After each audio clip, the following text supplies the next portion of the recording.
নাগালেণ্ডৰ খুমি নামৰ ঠাইখিনিৰ পৰা উৎপত্তি হোৱা এখন নদী, যিখন নদী ঘন জংঘল আৰু পাহাৰৰ মাজেৰে বৈ আহে। এয়া হ'ল বৰ্তমান সময়ৰ ছেটেলাইট ইমেজ। সেইডোখৰ ঠাইত অৱশ্যে এই নদীখনে দিখৌ নামটো পোৱা নাই। তাত নদীখনৰ নাম লংগা, যিখন নদী বৈ আহি নাগিনীমাৰা অঞ্চলত অসমত সোমাব আৰু সম্পূৰ্ণ যাত্ৰাপথ 200 কিলোমিটাৰ দূৰ বৈ আহি দিখৌমুখৰ পূব অঞ্চলত ব্ৰহ্মপুত্ৰত পৰিব, যিখন নৈয়ে এতিয়া বহু মানুহক উটুৱাই নিলে, বহু ঘৰৰ ভেটি খহাই নিলে, বহু খেতিপথাৰ ধুই নিলে। সেই নদীখনৰ উৎপত্তি স্থললৈ যাম আজি আৰু তাৰ পৰা চাম দিখৌ নদীখনে নাগালেণ্ডৰ কোন কোন অঞ্চলৰ কোন কোন ডিষ্ট্ৰিক্টৰ মাজেৰে বৈ আহি কোন কোন কয়লা খনিৰ অঞ্চলৰ মাজেৰে বৈ আহি শিৱসাগৰত সোমাইছেহি আৰু চাম তাত কয়লা খনিবোৰ কেনেকৈ চলে, কি পদ্ধতিৰে তাত কয়লা খন্দা হয়, যিটো বিষয় অসমৰ এই প্ৰলয়ংকাৰী বানপানীৰ লগত জড়িত। দিখৌ নৈৰে বা তাৰ পাৰে পাৰে মানুহ এজন গৈ তাৰ উৎপত্তিস্থলত উপস্থিত হোৱা কামটো প্ৰায় অসম্ভৱ কামৰ দৰে, কাৰণ ঘন জংঘল আৰু নাগালেণ্ডৰ সেই পাহাৰীয়া অঞ্চলবোৰ। গতিকে আমি ছেটেলাইট মেপ ব্যৱহাৰ কৰিম, ছেটেলাইট মেপৰ সহায় ল'ম আৰু চাম ক'ত নদী বান্ধ আছে, ক'ত কয়লা খনিবোৰ আছে। আলোচনা হৈছে তাত কয়লা খান্দি, কয়লা থকা পাহাৰবোৰ খান্দি তাত জলাশয়ৰ দৰে কৰি পেলোৱা হৈছে আৰু তাত বৃহৎ পৰিমাণৰ পানী জমা হয় আৰু অত্যাধিক বৰষুণ দিয়াৰ ফলত তাৰ মাটি ভাঙি ভূমিস্খলন হৈ সেই জলাশয়বোৰৰ পৰা পানী আহি দিখৌত পৰাৰ বাবে ইমান এটা প্ৰলয়ংকাৰী বানপানী হোৱা বুলি আলোচনা চলিছে। কিন্তু হ'ব পাৰে নেকি তেনেকুৱা? নদীখন এই নাগালেণ্ডৰ খুমি নামৰ ঠাইখনৰ পৰা উৎপত্তি হ'ল, যিখন ঠাই পাহৰুৱা আৰু ঘন জংঘলৰ এখন ঠাই। সাগৰ পৃষ্ঠৰ পৰা এই ঠাইখন ওখ প্ৰায় 1823 কিলোমিটাৰ, যিখন নদীৰ নাম তাত লংগা। আৰু এই নদীখনে এনেকৈ প্ৰায় 45 কিলোমিটাৰ বৈ আহি চিমচি নদীত লগ হৈ নতুন এটা নাম লয়। সেই নামটো হ'ল তেজলা বা নংগা বা দিখৌ। আৰু এইখন নৈয়ে শিৱসাগৰলৈ বৈ আহিব, যিখন নদী অসম বুৰঞ্জীৰ পাতত সঘনাই উল্লেখ থকা এখন নদী। ঐতিহাসিকভাৱে যদি চাওঁ এখন অতি গুৰুত্বপূৰ্ণ নদী আৰু যিখন নদী বৰ্তমান শিৱসাগৰবাসীৰ বাবে চকু পানীৰ এটা কাৰণ।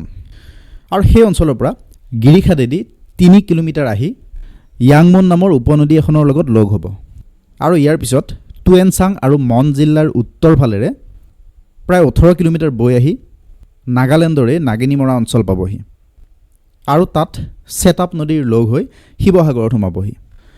আহক এবাৰ গুগল আৰ্থত চাওঁ দিখৌ নদীখনৰ যিখিনি অংশ নাগালেণ্ডত বৈ আছে তাৰ ওপৰত নাগালেণ্ড চৰকাৰে ডেম বনাইছে নেকি, নদীবান্ধ বনাইছে নেকি।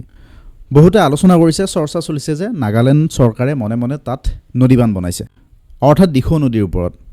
কিন্তু কথাটো কিমান দূৰ সঁচা, কিমান দূৰ মিছা, আজি আমি নাগালেণ্ড অসমৰ সীমামূৰীয়া অঞ্চল নাগিনীমাৰাৰ পৰা সেই নদীখনেৰে উজাই যাম। এয়া আমাৰ পৃথিৱীখন, আমাৰ ভাৰতবৰ্ষ, আৰু ইয়াৰ ৰঙা মাৰ্কটো হ'ল নাগিনীমাৰা অঞ্চল। এই নাগিনীমৰা নাগালেণ্ডতে পৰে। যদি জুম কৰি ঠাইখিনি চাওঁ এইখিনিতে, তাৰপিছত নাজিৰা, গড়গাঁও, শিৱসাগৰ চহৰ হৈ এই নদীখন বৈ যাব আৰু ব্ৰহ্মপুত্ৰত পৰিব। আৰু এইডোখৰ ঠাই বৰ্তমান পানীৰ তলত, হাজাৰ হাজাৰ গৰু ছাগলী মৰি গ'ল, মানুহ মৰি গ'ল, মানুহৰ ভেটি গ'ল, খেতি গ'ল, মুঠতে 10, 20, 30 বছৰ মানুহ পিছুৱাই গ'ল এইখিনি ঠাইৰ। এতিয়া আমি নাগিনীমৰাৰ পৰা দিখৌ নৈৰে উজাই যাম আৰু চাই যাম ক'ৰবাত নদীবান্ধ আছে নেকি। যিহেতু ৰিয়েল টাইমৰ ছেটেলাইট ইমেজ, গতিকে নদীবান্ধ যদি ক'ৰবাত আছে ওলাই পৰিব। এনেকৈ এইবোৰ অঞ্চলত নদীখনে অকোৱা পকোৱাকৈ বৈ যাব, ঘন অৰণ্য, পাহাৰীয়া অঞ্চল। এইবোৰ পাহাৰীয়া অঞ্চল পাৰ হৈ পামগৈ কংগন নামৰ ঠাইখন, যিখিনি ঠাইত অকণমান সন্দেহ হয় যে নদীবান্ধ থাকিব পাৰে। সেইডোখৰ ঠাইত আমি জুম কৰি চাম। ইয়াৰ যিবোৰ বগা বগা অঞ্চল সেইবোৰ নদীৰ পাৰৰ পলস থকা অঞ্চল বা বালি পৰা অঞ্চল। বৰ্তমানলৈ তেনেকুৱা একো দেখা পোৱা হোৱা নাই। এনেকৈ উজাই গৈ থাকিম। এইখিনিতে কিবা এটা দেখিছোঁ, ইয়াত এখন দলং আছে। নদীখনৰ গতি বৰ একা বেকা, চাৰিওফালে পাহাৰ জংঘল। আৰু সেই কংগন নামৰ ঠাইখনৰ পৰা উজাই যাম, কিন্তু ইয়াতো নদী বান্ধৰ কোনো অস্তিত্ব নাই। কংক্ৰিটৰ প্ৰকাণ্ড নদীবান্ধ এটা লুকুৱাই ৰখাৰ কোনো ব্যৱস্থা নাথাকে বা লুকুৱাই ৰখাটো সম্ভৱপৰ নহয়। যদি আছে, নদীৰ ওপৰত যদি নদীবান্ধ আছে, ইয়াতে ওলাই যাব। এইখিনি অঞ্চলৰ পিছত নদীখন অকণমানকৈ সৰু হৈ আহিছে। জনবসতি এইবোৰ অঞ্চলত খুব কম। ইয়াৰ পিছত নদীখন চিংফুই নামৰ ঠাইখনৰ ওচৰেৰে বৈ যাব, চিংলুং নামৰ ঠাইখনৰ ওচৰেৰে বৈ যাব। য়াংচিং নামৰ ঠাইখনৰ কিছু ওচৰেৰে বৈ যাব। এইখিনি অঞ্চলত দুই এটা গীৰ্জাঘৰ আছে, মানে ইয়াত গাঁও আছে, কিন্তু ইয়াতেও কোনো নদী বান্ধৰ অস্তিত্ব নাই। আৰু আহি যদি চাওঁ, ইয়াতে আছে নদীখনৰ উৎপত্তিস্থল খুমি। এইবাৰ গোটেই নদীখনৰ গতিপথটো অন্য এখন মেপৰ সহায়ত কম সময়ৰ ভিতৰতে চাবলৈ চেষ্টা কৰোঁ আহক। এনেকৈ আমি নাগিনীমৰাৰ পৰা উজাই আহি আছোঁ। উজাই আহি তাৰ উৎপত্তিস্থললৈ যাম। দেখিলে যে নদী বান্ধৰ কোনো অস্তিত্ব নাই। আপুনিও সময় অকণমান উলিয়াই সেইটো পৰীক্ষা কৰি চাব পাৰে। 2004-05 এনেকুৱা সময়খিনিত খুব চৰ্চা এটা হৈছিল। নাগালেণ্ড চৰকাৰে তাত দিখৌ হাইড্ৰ ইলেক্ট্ৰিক প্ৰজেক্ট নামৰ এটা ডেম বনাবলৈ আৰম্ভ কৰা বুলি। কিন্তু যদি সেই নদীবান্ধ বনায়, অসম চৰকাৰে কিয় গম নাপাব? আৰু এখন ৰাজ্য চৰকাৰে আন এখন ৰাজ্য চৰকাৰক গম নোপোৱাকৈ এটা নদীবান্ধ বনোৱাটো সম্ভৱপৰ নহয়। কিন্তু নাগালেণ্ডখনত কয়লা খনি আছে। কয়লা খনিবোৰ মন জিলাৰ তিৰু উপত্যকাত আছে, চাংকি অঞ্চলত আছে, ৱাংখা জিলাত আছে, মুকচুং জিলাত আছে, টুৱেনচাং জিলাত আছে, লাংলেং জিলাত আছে, কিফিৰে, এইবোৰ জিলাত কয়লা খনিবোৰ আছে। কয়লা খান্দে তাত কয়লা খন্দা হয় ৰেড হোল মাইনিং নামৰ এটা পদ্ধতিৰে। মানে এনেকুৱা, ছবিবোৰ চালে আপুনি অনুমান এটা কৰিব পাৰিব। পদ্ধতিটো বহু পুৰণি পদ্ধতি। মাটিত এটা উলম্ব গাঁত খান্দি তাৰ তললৈ নামি যোৱা হয়। তাৰপিছত কয়লাৰ স্তৰ পালে ইন্দোৰৰ গাঁত এটাৰ দৰে সুৰংগ খান্দি তাৰ পৰা কয়লা উলিয়ায়। এনেকৈ কয়লা খন্দাটো অতি বিপদজনক কাম। এনেকৈ কয়লা খান্দোতে পাহাৰবোৰ ভিতৰৰ ফালৰ পৰা ফোপোলা হৈ পৰে, আৰু যিবোৰ গাঁত হয়, সুৰংগ হয়, সেইবোৰত পানী জমা হয়, আৰু তাত তেনেকৈ পানী জমা হৈ এসময়ত সেইটো এটা জলাশয়ৰ দৰে হৈ পৰিব পাৰে। কিন্তু তাত কয়লা খনিবোৰ কেতিয়াৰ পৰা আছে? সেই ব্ৰিটিছসকলৰ দিনতে তাত কয়লা থকাৰ কথা গম পাই তাত জৰীপ কৰা হয়। কিন্তু অঞ্চলটো পাহাৰীয়া অঞ্চল বাবে তাত বিশেষ যোগাযোগৰ সুবিধা নথকাৰ বাবে তাত বৰ বিশেষ কয়লা খন্দাৰ কাম আৰম্ভ নহ'ল। সেই 1963 চনত নাগালেণ্ডখন এখন ৰাজ্য হ'ল, অৰ্থাৎ ভাৰতবৰ্ষৰ 16 নম্বৰ ৰাজ্যখন হ'ল নাগালেণ্ড। তাৰপিছত সেই নতুন নতুন কয়লা খনিসমূহ উদ্ধাৰ হ'ল আৰু ব্যক্তিগত প্ৰচেষ্টাত সেইবোৰ খান্দিবলৈ ল'লে। এতিয়া আকৌ উভতি আহিছোঁ দিখৌ নদীলৈ। দিখৌ নদীখন উৎপত্তি হোৱা নাগালেণ্ডৰ ডিষ্ট্ৰিক্টখনৰ নাম হ'ল জোনহেবুটো। মুকচুং, টুৱেনচাং আৰু লংলেং, এই আটাইকেইখন ডিষ্ট্ৰিক্টৰ মাজেৰে সেই নদীখন বৈ আহিছে। তাৰ ভিতৰত এই মুকচুং আৰু টুৱেনচাং আৰু লংলেং এইবোৰ ডিষ্ট্ৰিক্টত কয়লা খনিবোৰ আছে। গতিকে সেইবোৰ কয়লা খনিৰ প্ৰায় ওচৰেৰে নদীখন বৈ আহিছে। ইয়াত দেখিব এইখন দিখৌ, তাত তুজোলা দিখৌ বুলি কয়। আৰু যদি চাওঁ, নাগিনীমৰাৰ পৰা ৱাকচিং নামৰ ঠাইখনলৈ আগতে প্ৰায় 41 কিলোমিটাৰ দীঘল এটা পথ আছিল। কিন্তু এতিয়া সেই পথটো নাই, কাৰণ সেই অঞ্চলসমূহত কয়লা খনিসমূহ আছে। সেইবোৰ কোনো আধুনিক টেকন'লজি ব্যৱহাৰ কৰি কয়লা উৎঘাটন কৰা কয়লা খনি নহয়, বেছিখিনি পুৰণি সেই ৰেড হোল মাইনিং কৰি ওলোৱা কয়লা খনি। সেই ৰাস্তাটো বন্ধ হৈছিল তাত হোৱা ভূমিস্খলনৰ বাবে। ফলত এতিয়া সেই নাগিনীমৰাৰ পৰা ৱাকচিঙলৈ যদি যাব লাগে, তেনেহ'লে লাহদৈ, নামতলা, মন হৈ এপাক ঘূৰি যাব লাগে। কিন্তু এই যে কোনো উন্নত বিজ্ঞানসন্মত টেকন'লজি ব্যৱহাৰ নকৰাকৈ কয়লাবোৰ খন্দা হয়, তাৰ চৰকাৰে একো ব্যৱস্থা নলয় নেকি? আগতে কৈছোঁ, এই নাগালেণ্ডখন গঠন হৈছিল 1963 চনত।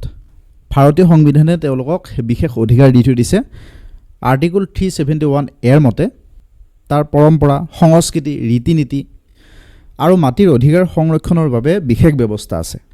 আমাৰ দেশৰ সংসদে প্ৰণয়ন কৰা সকলো আইন তেওঁলোকে নামানিব পাৰে।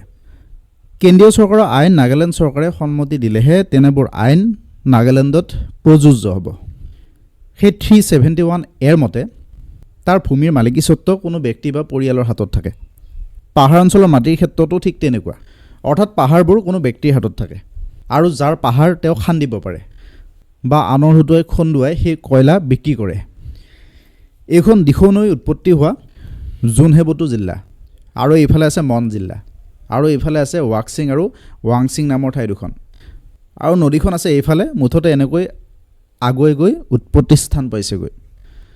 এই দিখৌ নৈখনৰ শিৱসাগৰৰ অংশটো যদি আমি চাওঁ, নাগিনীমৰাৰ পৰা বামুণপুখুৰী চাহ বাগিচা, তাৰ পৰা 3 কিলোমিটাৰ আহি চন্তকত চন্তক নৈৰ লগ হয়। তাৰপিছত নাগিনীমৰা শিমলুগুৰি ৰেলপথৰ কাষেদি 16 কিলোমিটাৰ আহি নাজিৰাৰ পূবেদি এক পাক মাৰি দুধৰালি পায়, তাৰপিছত গড়গাঁও পায়, তাৰপিছত 8 কিলোমিটাৰমান আহি চেৰেকা পায়, পানীচকী পায়, মেটেকাঘাট পায়, এইবোৰ পাৰ হৈ শিৱসাগৰ চহৰ পায় আৰু ইয়াৰ পিছত ৰূপহীমুখ পাৰ হৈ নামদাং নদীত লগ লাগে। তাৰপিছত আহি পায় গৌৰীসাগৰ। তাৰ পৰা 9 কিলোমিটাৰ বাট গৈ দিখৌমুখৰ পৰা পূব দিশে দেওঘৰীয়াৰ ওচৰত ব্ৰহ্মপুত্ৰত পৰে আৰু যিবোৰ ঠাই এতিয়া বানে সকলো শেষ কৰি পেলাইছে। যিবোৰ ঠাইত আগতে কেতিয়াও বানপানী নহয়, যিবোৰ ঠাইত আজু ককাকৰ দিনৰ পৰা কেতিয়াও বানপানী দেখা নাই, সেইবোৰ ঠাইত বানপানী হৈছে। ঘৰৰ সকলো আচবাব জীৱ জন্তু শেষ কৰি উটুৱাই লৈ গৈছে। এতিয়া প্ৰয়োজন বানপানীৰ প্ৰকৃত কাৰণ বিচৰাটো, কাৰণ ইয়াৰ স্থায়ী সমাধান এটা লাগে। চৰকাৰে ইয়াৰ স্থায়ী সমাধান এটা কৰিব লাগে। প্ৰয়োজন হ'লে নাগালেণ্ড চৰকাৰৰ সৈতে আলোচনাত বহিব লাগে। যদি কয়লা খনিবোৰৰ বাবে তাত পানী জমা হৈছে বা তাত প্ৰকৃতিৰ ওপৰত অত্যাচাৰ কৰাৰ বাবে যদি দিখৌ নৈয়ে এনেকুৱা ভয়ংকৰ ৰূপ ধাৰণ কৰিছে, তেনেহ'লে সেই প্ৰকৃতি নষ্ট কৰা, প্ৰকৃতিৰ ওপৰত অত্যাচাৰ কৰা লোকৰ ওপৰত ব্যৱস্থা ল'ব লাগে আৰু চাব লাগে সেই কয়লা খনিবোৰত কি চলি আছে, সেই অঞ্চলবোৰত কি চলি আছে আৰু মূল কাৰণটো সকলো ৰাইজৰ আগত দাঙি ধৰিব লাগে। নহ'লে সেই পৰিয়ালবোৰে কি সাহ লৈ সেই ঘৰবোৰত সোমাব, কি সাহত পুনৰ সেই ঘৰবোৰ বনাবলৈ আকৌ আৰম্ভ কৰিব, কি সাহত তেওঁলোকে ৰাতি টোপনি মাৰিব, কি সাহত তেওঁলোকে গৰু ছাগলী পুহিব, কি সাহসত তেওঁলোকে খেতি বাতি কৰিব। চৰকাৰী ক্ষতিপূৰণ দিয়েই যাতে সামৰি নথয়, ভৱিষ্যতে হ'ব পৰা তেনেকুৱা পৰিস্থিতিৰ পৰা যাতে সেই অঞ্চলবোৰৰ ৰাইজ বাচিব পাৰে, তাৰ বাবে চৰকাৰে এই বানপানীৰ মূল কাৰণ বিচাৰি তাত সমাধান কৰাৰ ব্যৱস্থা কৰাটো অত্যন্ত প্ৰয়োজন।